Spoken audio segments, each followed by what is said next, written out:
Just want to do a quick introduction of myself. Maddie did a really good introduction, but again, my name's Steph Anderson. I'm from northern Minnesota. When I grew up, I always wanted to be an archaeologist, and now is kind of my fun little way of getting back into that. So on the next slide, we're going to talk a little bit today about what is experimental archaeology. And the best way for me to describe it is a friend of mine, Astri, was asked to study this piece. And it looks like a spoon. It's actually from the Oseberg find. And when it was found, it was labeled as a spoon. But there's no curve to the spoon. So they gave this, and she was asked to figure out what this does. So when you're weaving, it's really easy to grab the threads with your right hand. It's harder to do it with your left. And she figured out that the pointiness on this, at this point, it's easier to grab with this than it is with your fingers. So it's actually a weaving tool. Interesting enough, if you look at it up close, I need to put my glasses on. If you look at it up close, there's a picture that was on it, or a carving that was on it. And it actually looks like a thread with threads wrapped around. It almost told what it was, but everybody labeled it as the spoon. So experimental archaeology is just going back to pieces, figuring out what they were really used for. So we'll talk quite a bit about that today. Next slide. So I was invited to be part of something called the Birka Challenge. And what that is we select a unique grave in Birka, recreate it to the best of our ability. So we look at a grave and we don't have any prejudice to it. So what that means is no Hollywood background. Just look at the way things actually were when they were discovered. So it's harder than you think to do that, because as fashion changes or movies come out, the way people interpret things changes along the way. So we're going back and re-looking at things as they actually were. Next slide. Birka is a island in Sweden, and it used to be it was a Viking Age settlement. Birka is now an island. It's close to Stockholm, and it's around 750 AD. It was a big trading post. They think it was started by a king. And there were people there.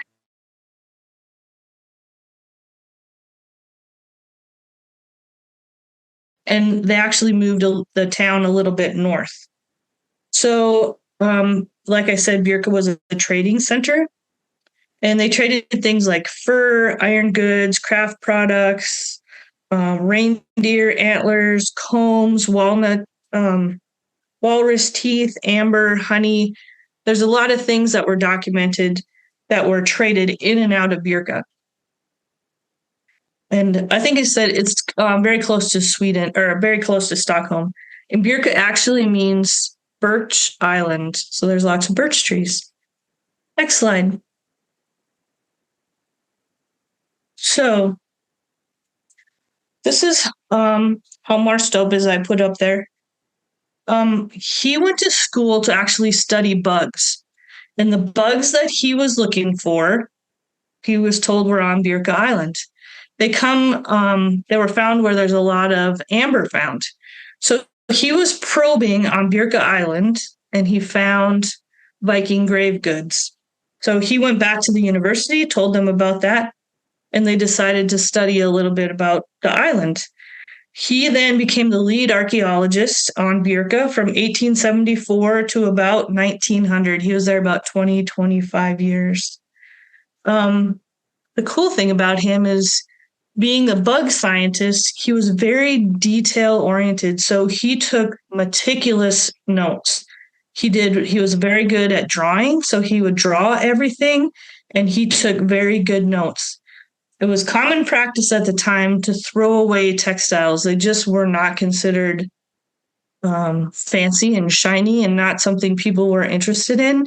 But he kept the textiles, which made him pretty unique and a hero in my book. So, next slide.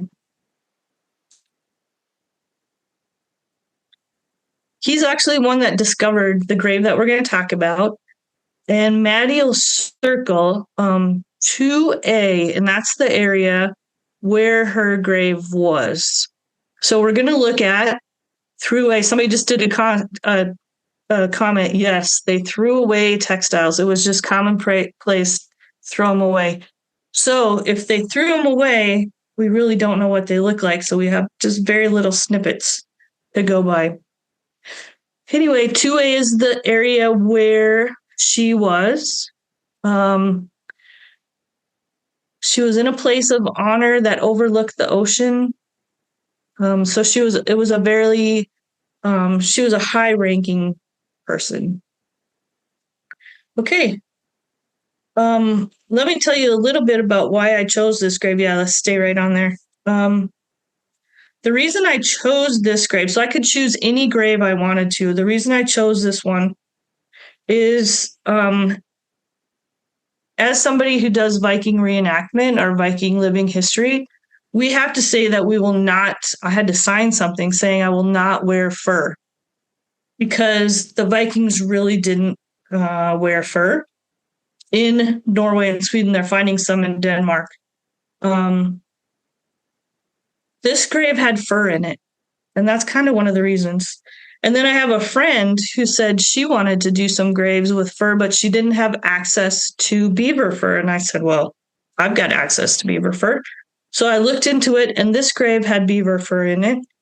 It also had silk. It had postmints, which we'll talk about in a little bit.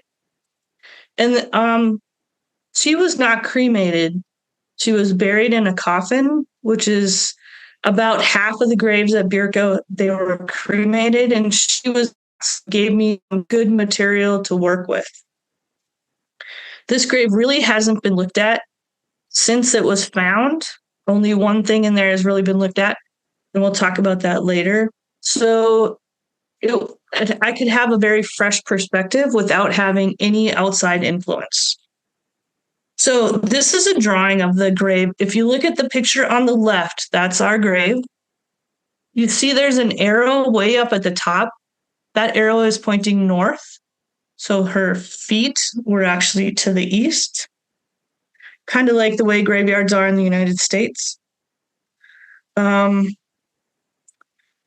then there's a list of the contents of that grave. Oops, and I just set it aside. Sorry. So a list of the contents, which is what's on the right, believe it or not. There are 8 coffin nails, and you can see the nails going down the grave. There's a piece of her sacrum, and this is the only drawing where I could find that, and that's her tailbone right there where Maddie's circling. There's a piece of tailbone. There were oval-shaped brooches. There were some gilded silver on those brooches, which are no longer there. There were double needle holders, which did not make the drawing. There was an iron knife. There was an iron handle for a bucket, which is down at the bottom. And the iron bucket had a twisted bar with bent ends, changing direction in the middle. There was an edge fitting, which also did not make the drawing. We'll talk about it in a little bit. The edge fitting had leather. There was an iron scissors that was under her feet, and we'll see that in a different drawing. And there were 2 pieces of silk strap with silver knots. So that's all the information that was recorded when the grave was first found. Next slide. So in the 1930s, a lady named Agnes went and studied the textiles for the graves in Birka. She only studied the textiles. She's actually German. So everything she wrote is in German about a Scandinavian gravesite. So if you want to have confusing, that's it. But in the Birka 3 book, this book is available online. You can look it up anytime. Just have your Google Translate read on your phone. You can look this up. It's an internet archives for the, you can see the whole address right there on the screen. So one of the things she talked about is in the grave, there was linen fabric. The linen fabric was evenly weighted, which means it was evenly woven, and there were 16 threads per centimeter going each direction. It was just an over, under, over, under. And then there was another piece of fabric. It was a small piece. It was very dark. It was 4-ply, and it was with the remains of the beaver, which means it was a lining of the beaver fragments. It was also wrapped around a clasp, and the thread count of this was 15 threads per centimeter. And this time it was hemp and not linen. So in this grave, we've got linen, hemp, and beaver fur for the textiles. So if you look on the left part of this screen, you'll see the blue. So if you ever go into here and look at this book and you're looking for a certain grave number, you can put into the search results on the left, you just type the grave number, and every page that has that number comes up. It makes it much, much easier. So another one of the pages that comes up about this grave said that there were, not my grave, but several graves had different kinds of fur. So grave 507 had squirrel. Grave 557 had martens. 539 and my grave had beaver. And they all look to be from the Finland, Sweden area. So really interesting that there were fur, but it was squirrel, marten, and beaver. I just thought that was interesting. Okay, so she studied the textiles, and how she studied it is she would put it not only under a microscope, but she would do acid tests. And with those tests, she could prove that what kind of fabric it was. So, including the silk. And the silk, she knew what that was, and she also knew the pulsament number. So she could go through, and there was like the linen, it's round, it had no dye to it. The way it took the acid, she could tell that it was absolutely linen. The hemp was a little harder. It was what she called not elliptical round like cotton. So she knew that through the test, it had to be hemp. The hemp was extremely dark, but she couldn't tell if it was actually dark hemp or from the ground, but there were no dye found in the hemp. So there were 2 layers of that. Then there's another piece, and it says it's canvas around the clasp of a needle with remains of beaver fur, which appear to have been on the clasp as well. The hemp was a twill fabric. Along that area were 2 pieces of silk strap with silver knots, but one is fallen apart, and we'll see that later. Okay. So now we know that there are textiles in the grave. They have been studied.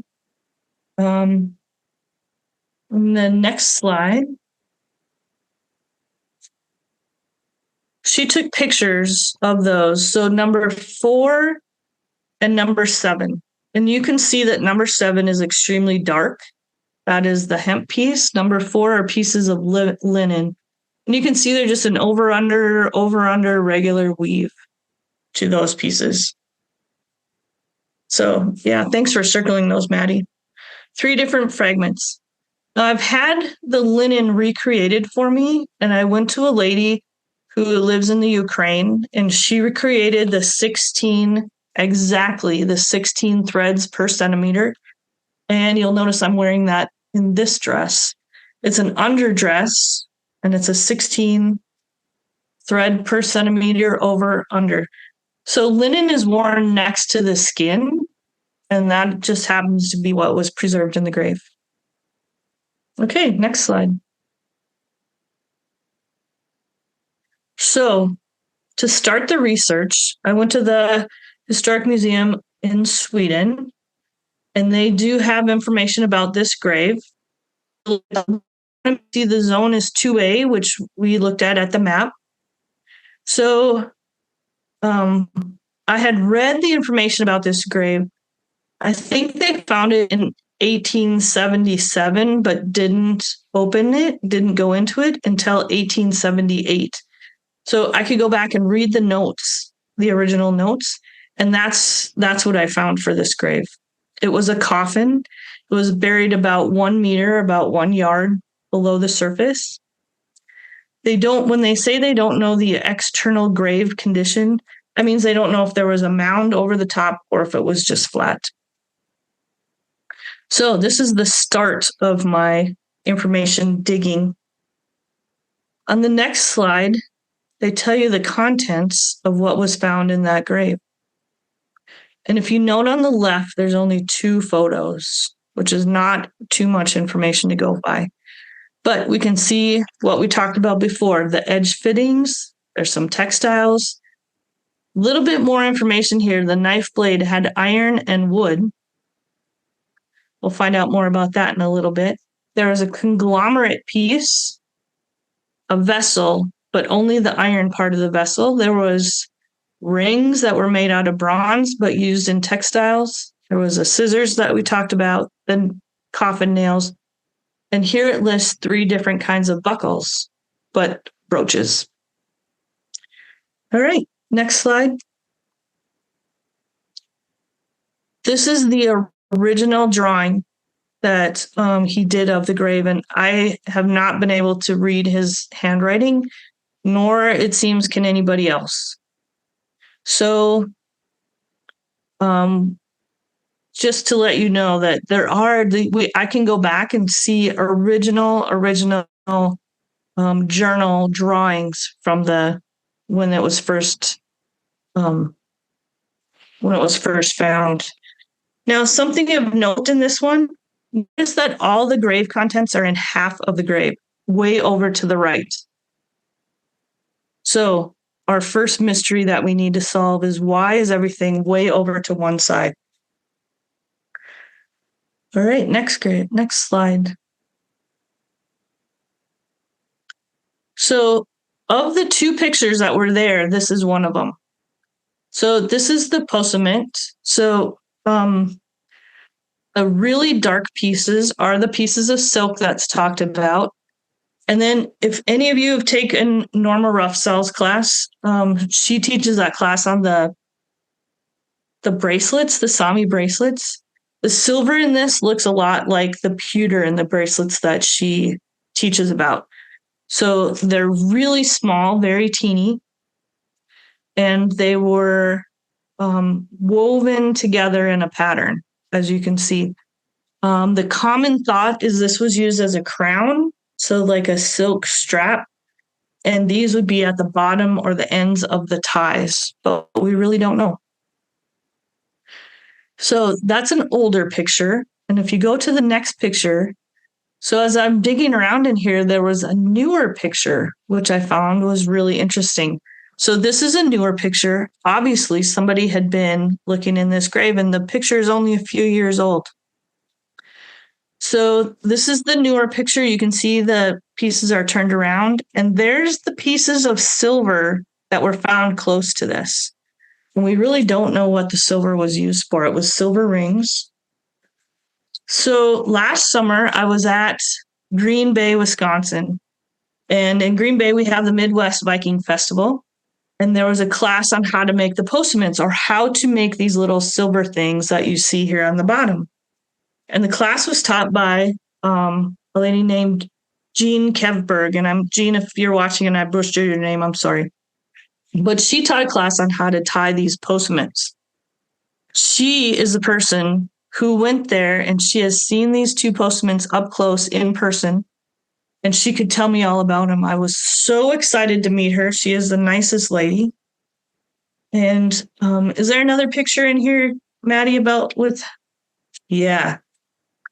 So P22 is what is classified. This is a picture from Jean.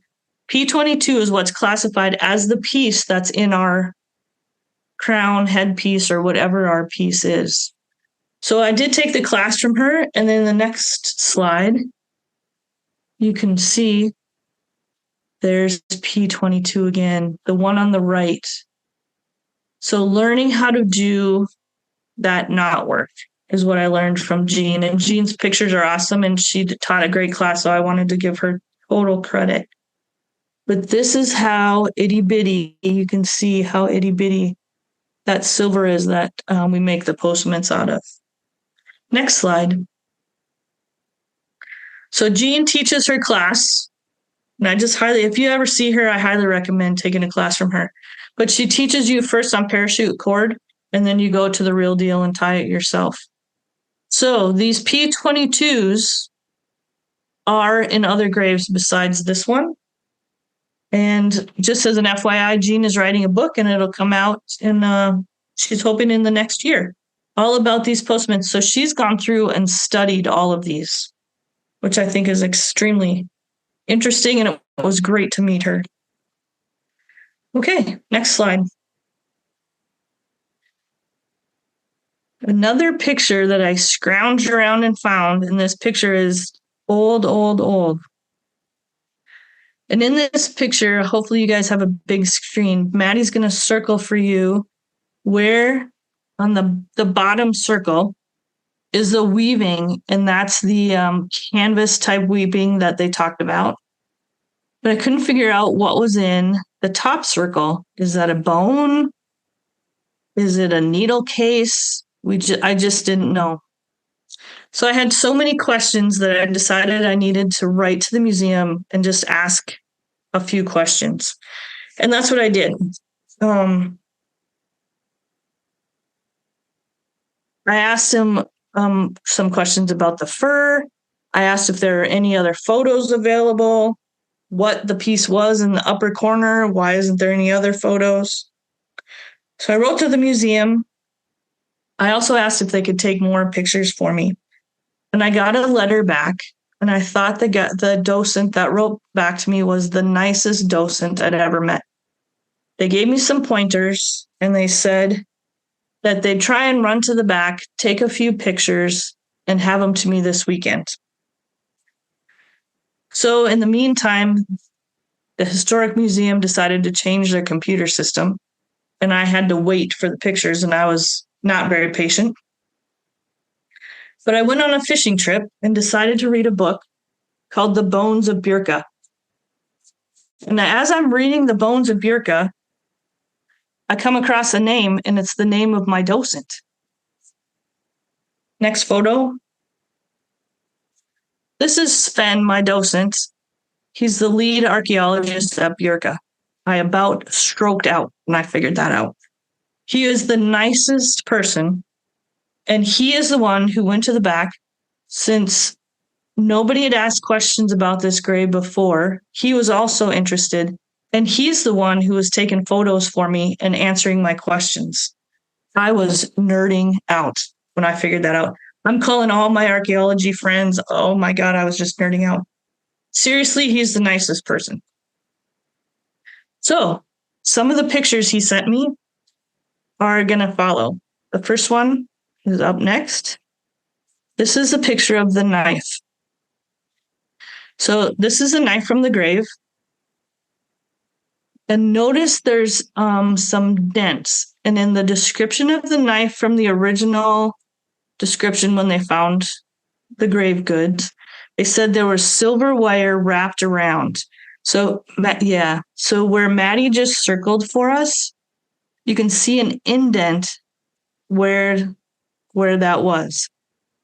The description also says that the blade was made out of two pieces of iron or steel. So there's one piece and another piece wraps around it. And what I did is I went to a friend of mine. His name is Tony Rode. And Tony Rode has quite the credentials. He was on the TV show Forged in Fire.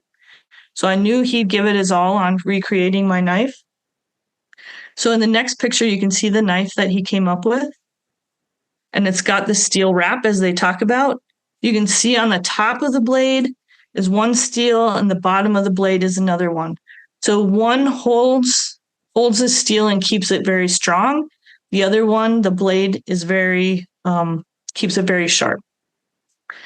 So, and this knife holds really well in my hand.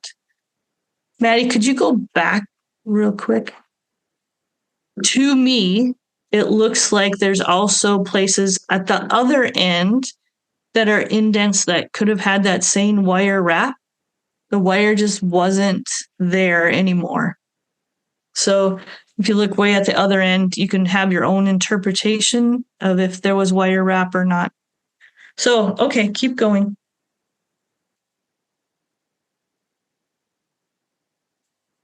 So another thing found in my grave is needle holders.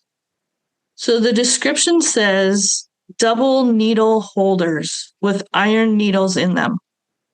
So this is a needle holder from Birka, about the same time period. My needle holder, I still don't have pictures of. He hasn't sent those to me yet. But I also have a needle from a friend, and this needle is an iron needle that would have been found in those. Our interpretation is there were two needle holders, not one with two needles in it. There were probably two needle holders that she had. So she must have been a very, very good seamstress. Next slide. These are the nails from her coffin. So that's the next picture that Sven sent me, is the nails from her coffin. I'm going to take a quick break here. Remember I told you that all this stuff was in one side of the grave? I had asked Sven, that was my first question to him, why was everything in one side of the grave? And he said she was more buried with material. There was no sign of a swan's wing or anything in the other half of the grave. So she wasn't buried with a child, we don't believe. It was just organic material, and I'll keep talking about that as it comes up. So sorry about that. I forgot to say it before. These nails, they look like a bunch of blobs, as you can see right now. But I asked a friend of mine named Jeff Olson, who's a blacksmith, and he has studied with some of the Viking Age friends that we have. And he's a really good friend of mine, lives in the town I live in, to recreate the nails of the grave from this picture. So next slide, you can see the hot nails as they're coming out. What he did is he used 120-year-old wrought iron, and it's similar to the smelted iron that they had then to give it the same look and feel of the nails that would have been during that time. So the next picture is another picture of the hot nails right as they're coming out, and he's making them. And then we'll have a finished picture of the nails. So you can see the nails he did. They're lined up with the same scale as the original ones. These are about the same size. Okay, next.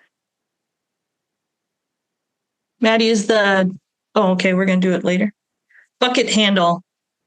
I just want to hold up before we go on. This is one of the nails. I've got them.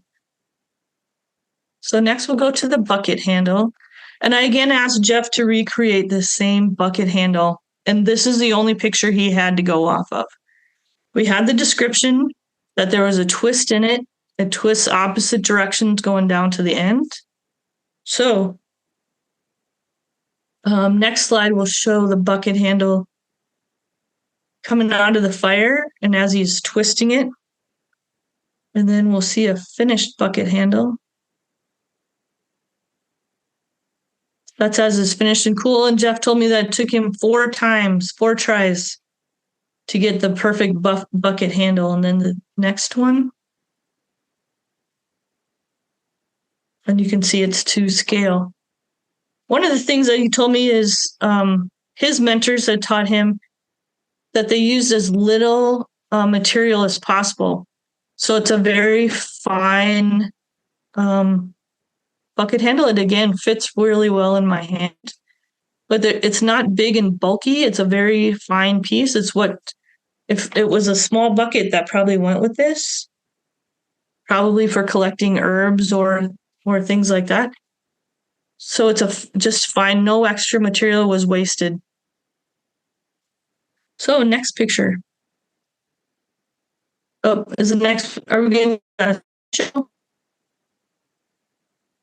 Sorry, you cut out. What did you want? Can we do the slideshow? Yeah, absolutely. So there's my friend Jeff on the reproduce some iron artifacts found in an ancient grave site in Birka, Sweden.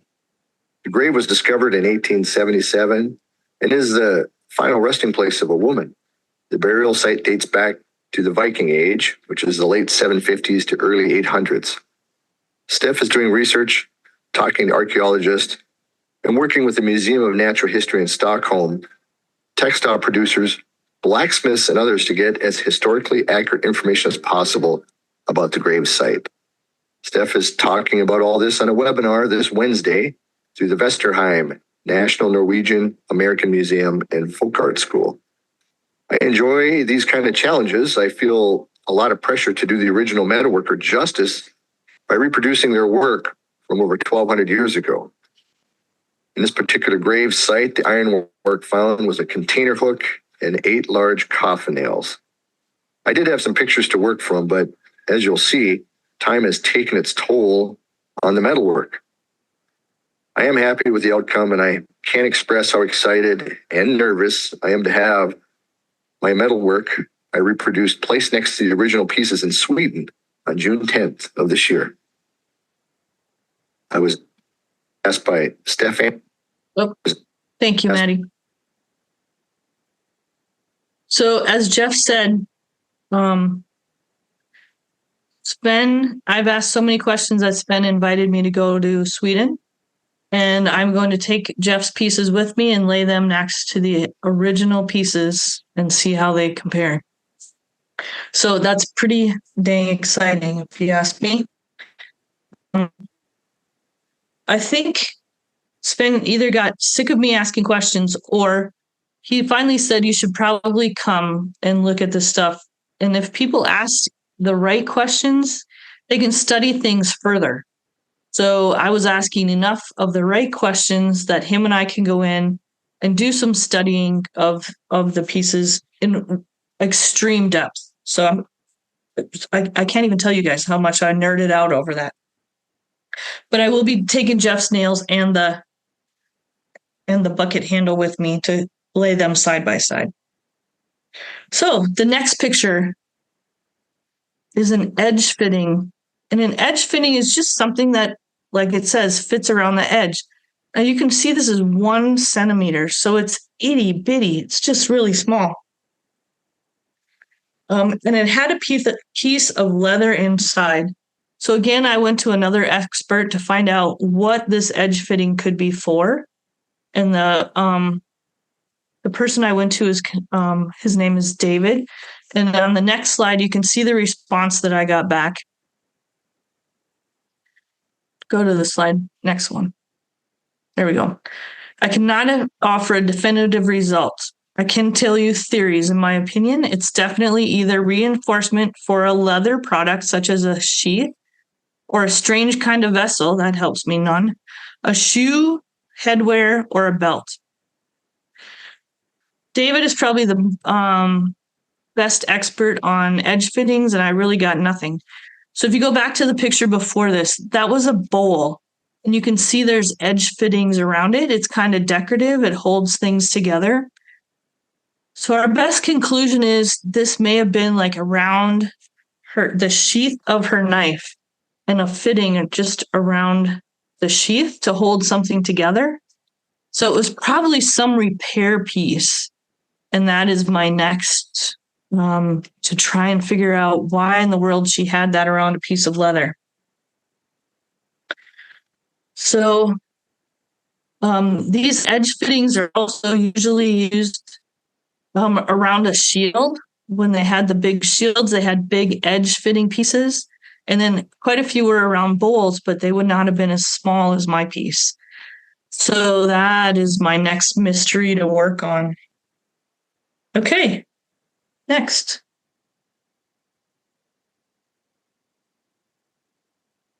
This is a piece that was found by her feet, and it's the scissors. And it's the scissors like that, just a scissors. And I say just a scissors, but with 2 needle cases, I'm betting she was buried with a lot of material, a lot of fabric material, and she probably was some kind of a seamstress. The next slide is the next one that Sven sent to me, and it's the conglomerate. So that picture that we saw before with the little piece that I thought was the needle case up on the top, and it had the bits of fur. This is all that's left of that. So there are 2 pieces, 2 that look very distinct, or 2 distinct looks to these. And I can only guess from the photos, but when I get there, we'll get to look at it more in depth. I think the one on the left looks more wood-like. The one on the right looks more like probably the beaver or a big piece of it, but we won't know until we get there. There's striations in each one of them, and there's about 20 striations. Now, I've heard of other archaeologists looking at things like this, having it x-rayed and finding stuff inside, coins or different things inside the conglomerate pieces. And that's what we'll look at when I'm there. These pieces were not studied by the textile people when they looked at them. Nobody's really looked at them. So this is one of the main focuses, is this striation of the wood and maybe the beaver, but we really don't know what it is. So next. The next picture that Sven sent me was the brooches. I finally get to see the brooches up close because everybody likes the bling. So in this brooch, they had labeled it as a P15. So P15s, brooches are actually mass produced in the Viking Age. So they could carve them out, make the mold, pour the bronze, and mass produce the brooches. So the brooches are classified really by time, and they have age classifications. I'm wearing a P51 right now, which would be a later date. And this is a P21 that I'm going to show you. The one in the picture is a P15. So late 700s, maybe 800s. So by the jewelry time frame, we can help date the grave to probably late 700s to 800, which is the beginning of the time frame of Birka. So it follows that. Maddie's going to put a circle on the page for you. You can see that circle. There's lines going across. So those lines were carved into the original ones. You can see kind of in the middle of the brooch, there's a big circle. That's what was talked about as a silver piece. So I again had to contact another expert. His name is David. He lives in France. And David looked at this and said, this is not your typical P15. So it was carved at that time, but it wasn't the normal one found around Europe. And he did extensive and he had to draw it, study it, draw it, then carve it into wax. So in the next picture, you're going to see a wax carving that he did.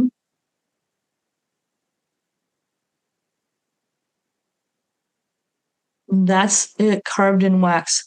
So again, on the bottom of this picture, you can see those same lines that you saw that Maddie circled in the picture before that. He's got to hand carve all of this to make the brooch. that we know of, nobody's made this version of the P15, so he is starting from scratch. Next we'll have Maddie show you a video of him doing the carving of this brooch. So he also did a little video.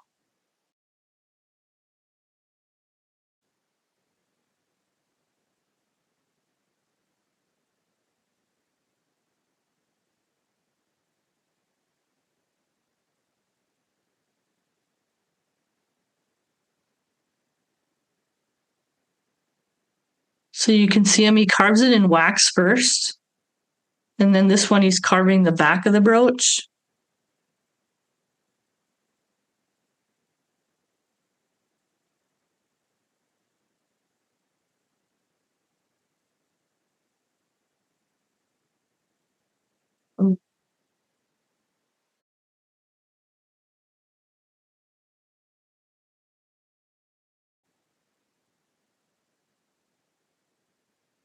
That's not working too good, huh, Maddie? Oh, there we go.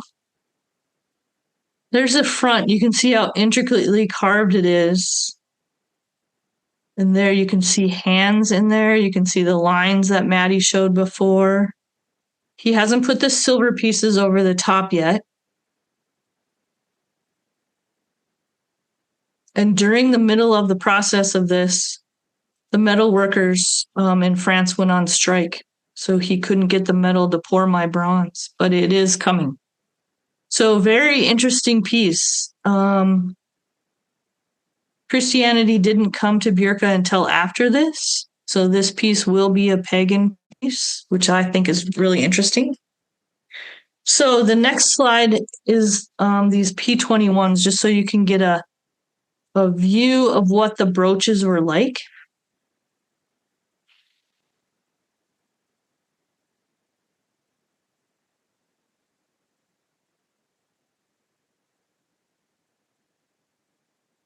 So as Maddie's getting that up for us, brooches on the back typically have a fabric pattern. You'll see that when she gets those up on the screen. And the fabric pattern is just protecting the wax as they're... Is it on the screen now? Want to watch for that fabric pattern on the back. So here you can see the front of my P20.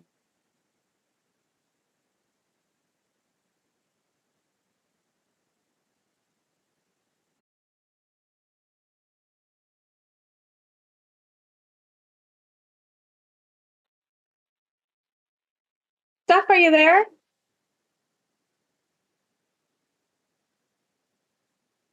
Seems that maybe Steph is having some internet problems. Please bear with us while she catches up. Hopefully she rejoins us soon. I apologize for this.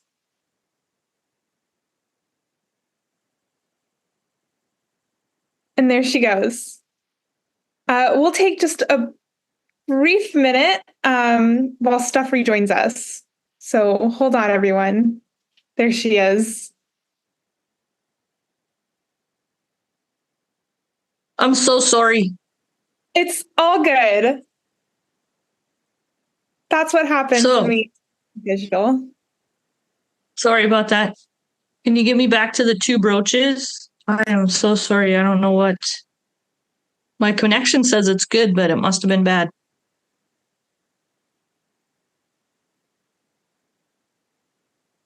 They should be back up now. Okay, there we are. These are my P21s. I'm really sorry, everybody. So you can see in the middle, there's hands holding each other. That was a common theme.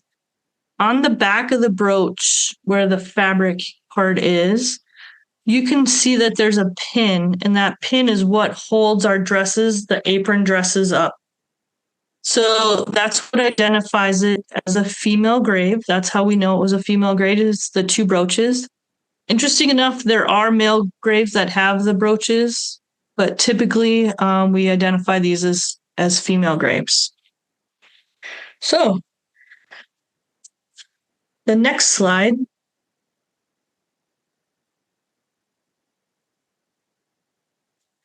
This is a third brooch. I told you there are 3 buckles. This is the third one, and this is the one that was holding the beaver and the hemp canvas. This is all that's left of it, but the note said that it was another turtle brooch, and I will have to come up with some kind of a description for it, or some kind of a... I want you to look at these brooches. You can see why they're called turtle brooches. They have the shape of a turtle shell. So there were 3 turtle brooches, 2 matched, and the one that held the cloak or piece of whatever was holding the fur, was also another shell like this. So I'm probably going to use this one when I do the total grave recreation. So that's the last slide I have. And Maddie, if you could go to maybe just me, my picture. I did want to show you a couple other things that I just thought were interesting. They're not from her grave, but I wanted to show you some things that are from her time period. So from the same time period, you kind of think of them as not having fancy, exciting stuff. But this is a glass from the same time period. From Birka, about 700s, this little glass here. I think it's just, it's a beautiful drinking glass. And the stripe at the top is red. And I have another one from Birka. So I'm going to ski back a little bit. But this is a glass that has a metal iron holder. And the glass just fits into it. And it's so beautiful. So for the time period, their art and craftsmanship was just gorgeous. And I just wanted to, that's probably what she used. So beautiful. So that's really all I have for tonight. I hope to have a lot more after I get to go to the museum. June 4th is when I go meet with, or when I fly to Sweden. June 10th is when I get to meet with Sven. I also am meeting with the textile experts, the textile curators at the museum. So I'm meeting with the lead archaeologists and the textile experts in June, this upcoming June. And I'm so excited. I just can't even express how excited. It's like my childhood dream coming true to be able to go do that. So I'm ready for any questions. If anybody's got any questions for me. Yeah. First off, just thank you so much. What a fascinating presentation. Just amazing. We are opening the floor to questions now. Please use the Q&A function to submit your questions, and I will pose as many as I can to Steph in the time that we have. We already have a couple. With the wire jewelry that's reminiscent with Sami work, was the wire wrapped around a core? And if so, what was the core made out of? No, there was not core for this one. It was just wrapped in a circle. That's a really good question. So one of my questions for Sven when I go there too is the beaver and fur was more with Sami than it was with the Norsemen. So that's one of the questions I had for him, and one of the reasons he asked me to come over there is this grave has really the combination, the very Norse brooches, but the very Sami fur. And then that same thing, those postaments are almost the same as what you find in Sami like jewelry. So that's a really interesting question, and I hope to get to the bottom of that. I don't know the answer, but I'm really looking forward to finding out. Yeah, you'll have to let us know when you do. We also have a question about the knife that was in the grave, specifically the wire. Do we know, did the wire rust or decay, or was it misplaced during taking everything? That's a good question. The wire was originally there. They know it was originally there. It's not there anymore. So when they first found this stuff, they would just put it in a box and put it in the back of the museum because they didn't study it real well back then. And it's pretty widely known that they also lost quite a few things. My box seemed to have stayed together. So as they changed museums, changed curators, they would start going through stuff. It doesn't look like this grave was ever gone through because there was not big swords in there or anything real exciting. So I think stuff, from the 1800s, we preserved things differently and didn't have climate control and stuff like that. So the wire wrap was originally there. It's not there now. That was a long explanation, but yeah. Interesting. So do we have any idea of what the coffin looked like? Any photographs of it? Or has it been completely dismantled and is now put into a museum? So the wood in the coffin, it's documented that the wood was pretty much rotten and not there. So no photographs of that. They didn't really do the photographs until later, like the 1930s. So no original photographs. But we do have the drawing, and he was super detailed. We've got the drawings. Yeah, and like I talked about, the drawings seem to change from one drawing to the next. Like the tailbone is only in that one drawing, and it's not in his drawing, the original drawing. So kind of interesting, even the drawings changed just a little bit. Super fascinating. Can you talk a little bit about how you came to be involved with the kind of choose your own grave to recreate project? Yeah, well, it's actually a Facebook group, and I was asked to be part of the group that recreated the graves. So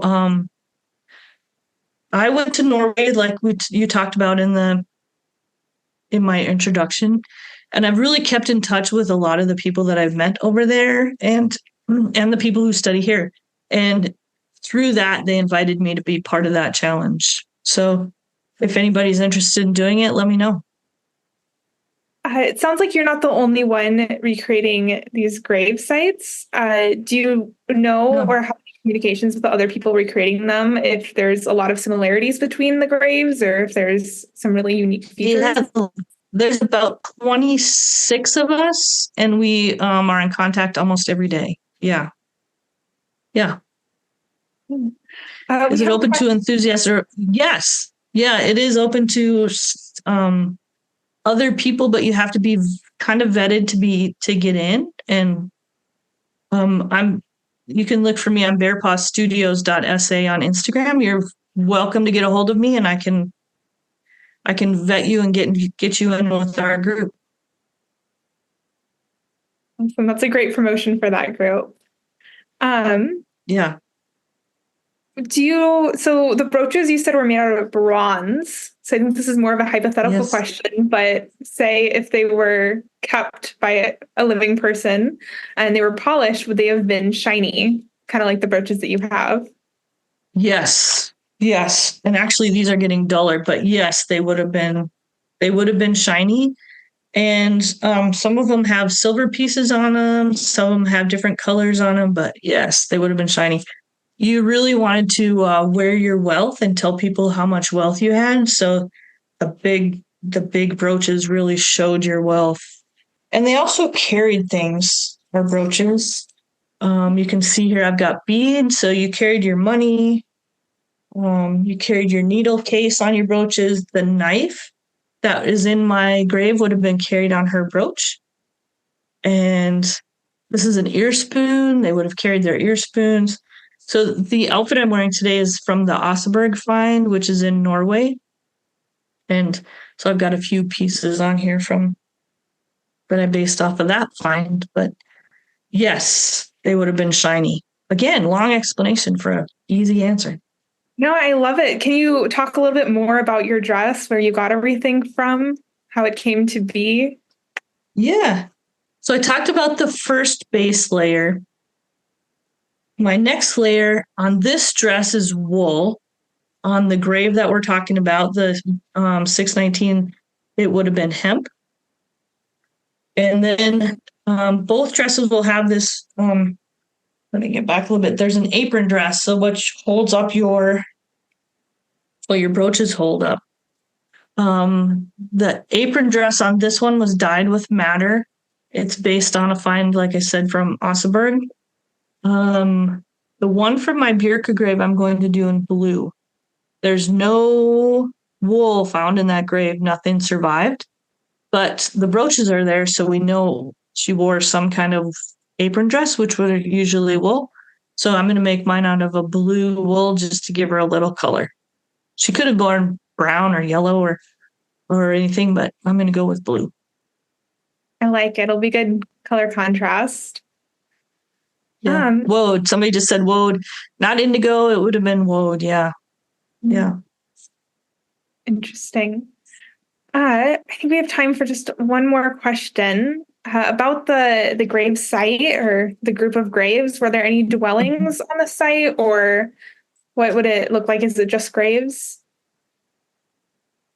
Just right now, all that's left is just graves. They have found a spot where there is a longhouse. I'm going to be going there and actually wearing the recreated outfit when I go there, and I'm going to find her spot. But there would have been, it was a whole town during that time. They think about 1,000 people lived in the town during the trading years. So it was a pretty populated, for them, a pretty populated town. Yeah. So there would have been long houses and everything there. bearpawstudios.sa on Insta. Somebody just asked that. bearpawstudios.sa. Steph Anderson. bearpawstudios.sa.